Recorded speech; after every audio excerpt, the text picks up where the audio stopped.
नमस्कार, मैं हूं शम्स ताहिर खान और आप देख रहे हैं वारदात। एक आदिवासी शख्स की बहन की मौत हो जाती है। पति और बेटे की मौत पहले ही हो चुकी थी। अब ले देकर एक भाई बचा था। उस बहन का एक बैंक में खाता था और खाते में कुल 19,300 रुपए। भाई बैंक जाता है अपनी बहन के खाते से 19,300 रुपए निकालने के लिए, लेकिन बैंक पैसे नहीं देता। वो बार बार उससे उसकी बहन के मुर्दा होने का सबूत मांगता है। थक हार कर भाई 3 महीने पुरानी कब्र से अपनी बहन की लाश बाहर निकालता है और ले जाकर बैंक के दरवाजे पर रख देता है।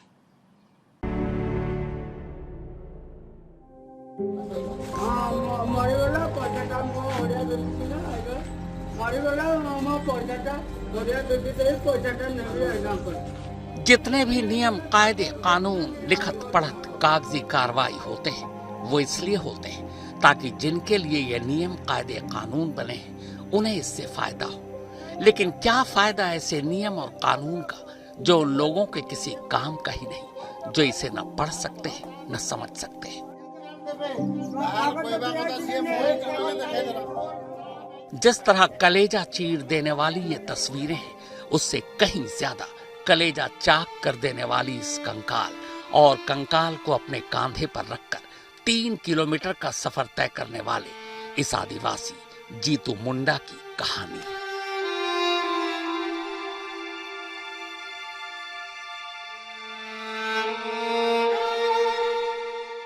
ओडिशा के क्योंझर इलाके में मौजूद ये ओडिशा ग्रामीण बैंक का एक ब्रांच है।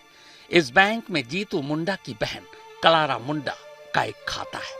कलारा मुंडा ने अपने जानवर बेचकर 20,000 रुपए जमा किए और सारे के सारे पैसे इसी बैंक में जमा कर दिया।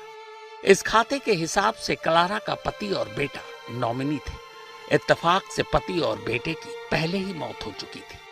अब अकेली कलारा बची थी। अब होता यह है कि इसी साल 26 जनवरी को कलारा की भी मौत हो जाती है, बीमारी की वजह से। अब कलारा के सबसे करीबी रिश्तेदार में उसका इकलौता भाई ही बचा, जीतू मुंडा। वही भाई जीतू मुंडा जिसने 2 महीने पहले अपने हाथों से अपनी बहन कलारा की मौत के बाद उसकी लाश को यहीं दफनाया था। अब चूंकि कलारा के घर में कोई रहा नहीं, तो सब कुछ जीतू मुंडा ही देख रहा था। जीतू पढ़ा लिखा नहीं है। ग्रामीण बैंक के पासबुक को देखकर किसी पढ़े लिखे ने उसे बताया कि उसकी बहन के खाते में इस वक्त 19,300 रुपए है। चूंकि वो उसका भाई है और कोई नॉमिनी भी नहीं बचा, तो इस पैसे पर उसका हक है और वो बैंक से ये पैसे निकाल सकता है। इसी के बाद जीतू बैंक पहुंचा, लेकिन बैंक वालों ने ये कहकर उसे पैसे देने से इनकार कर दिया कि जिसका खाता है उसे बैंक लेकर आओ। अब जाहिर है जीतू अपनी मुर्दा बहन को बैंक तो ला नहीं सकता था। उसने बैंक स्टाफ को बताया कि उसकी बहन की जनवरी में ही मौत हो चुकी है, लेकिन बैंक वाले नहीं माने। फिर भी पिछले 2 महीने से जीतू लगातार बैंक के चक्कर काटता रहा। पिछले हफ्ते जीतू फिर बैंक पहुंचा। तब बैंक स्टाफ ने झल्लाकर उससे कहा कि जिंदा अपनी बहन को नहीं ला सकते तो मुर्दा ही ले आओ, हमें यकीन हो जाएगा, तब पैसे निकाल लेना। अब चूंकि जीतू पढ़ा लिखा था नहीं, उसे नॉमिनी, डेथ सर्टिफिकेट या बैंक के नियम कानून कुछ पता नहीं थे। लिहाजा आदिवासी जीतू को लगा कि अगर वो अपनी बहन की लाश बैंक में ले आए तो बैंक वालों को यकीन हो जाएगा।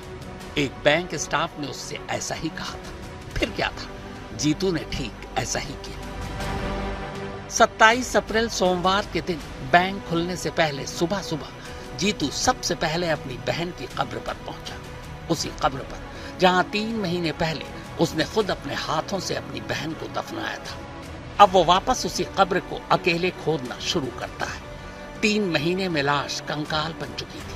कंकाल बाहर निकालता है, जिस्म का ऊपरी हिस्सा सिर तक प्लास्टिक की बोरी में लपेटता है और फिर इसी कब्र से कंकाल को अपने कांधे पर रखकर 3 किलोमीटर दूर इस बैंक में पहुंच जाता है। अब पहली बार बैंक के स्टाफ के होश उड़े थे। उन्होंने उसे काफी समझाने की कोशिश की, पर अगर जीतू पढ़ा लिखा होता तो पहले ही समझ जाता।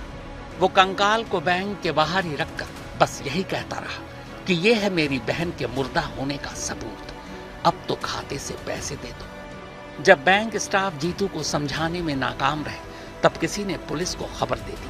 जब पुलिस मौके पर पहुंचती है और यूं एक कंकाल को बैंक के बाहर रखा देखती है, फिर पूरी कहानी सुनती है तो खुद पुलिस हैरान रह जाती है। इसके बाद जो काम बैंक नहीं कर पाया वो पुलिस करती है, जीतू को समझाती है और ये भरोसा दिलाती है कि उसकी बहन के खाते से सारे पैसे जल्द ही उसे मिल जाएंगे।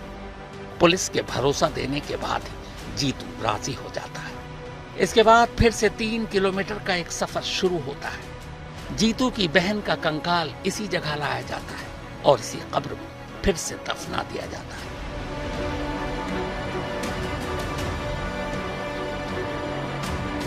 इस पूरी कहानी पर बाद में ओडिशा ग्रामीण बैंक के रीजनल मैनेजर अपनी बात रखते हैं। कल जो घटना हुआ है डेफिनेटली ये बहुत दुखद घटना है, लेकिन बैंक की तरफ से जो है जो हमारा जीतू मुंडा जो है जो आए थे बैंक कल 11 बजे बैंक में आके, वो इंटॉक्सिकेटेड थे, नशे में थे, तो आके बोले कि हमारा बहन का अकाउंट से पैसा उठाने के लिए। तो हमारा जो बैंक का जो कायदा कानून है कि दूसरा अकाउंट से तो एक पैसा नहीं उठा सकता है। तो वो जो डेथ हो गया, जो बैंक मैनेजर उनको समझा है कि ये डेथ की जो हुआ है, डेथ का सर्टिफिकेट आपको लाना है, जो प्रोसीजर के हिसाब से आपका सेटलमेंट होके आपको जो लीगल है उनको पैसा मिल जाएगा। तो मे भी वो उसका मिसअंडरस्टैंडिंग किया, उसका इंटरप्रिटेशन किया, डेथ सर्टिफिकेट जगह वो बस डेड बॉडी लेके 3-4 घंटा के बाद आ गया। तो डेफिनेटली ये जो हुआ है बहुत हमको भी इसमें दुख है, लेकिन बैंक का जो प्रोसेस है बस हमको समझाया गया है कि बैंक का ये प्रोसेस है आपका करना है, लेकिन वो मे भी उसको ठीक से नहीं समझा है और ये सब एक ऐसा सब एक सिचुएशन हो गया है, लेकिन हम उनको अभी सपोर्ट कर रहे हैं। रीजनल मैनेजर साहब ने अपनी बात तो रखी, लेकिन जिस तरह रखी उससे आपको लगता है कि एक आदिवासी जो पढ़ा लिखा भी नहीं है इनके नियम और कानून की बात समझ पाएगा? डेथ सर्टिफिकेट क्या होता है उसे पता होगा?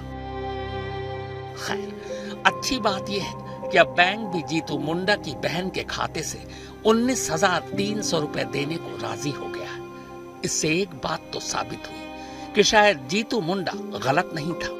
अगर वो अपनी बहन का कंकाल कब्र से निकाल कर बैंक के दरवाजे तक नहीं लाता तो क्या बैंक वाले उसकी बहन के मुर्दा होने पर यकीन करते? शायद नहीं। अजय नाथ, भुवनेश्वर, आज तक।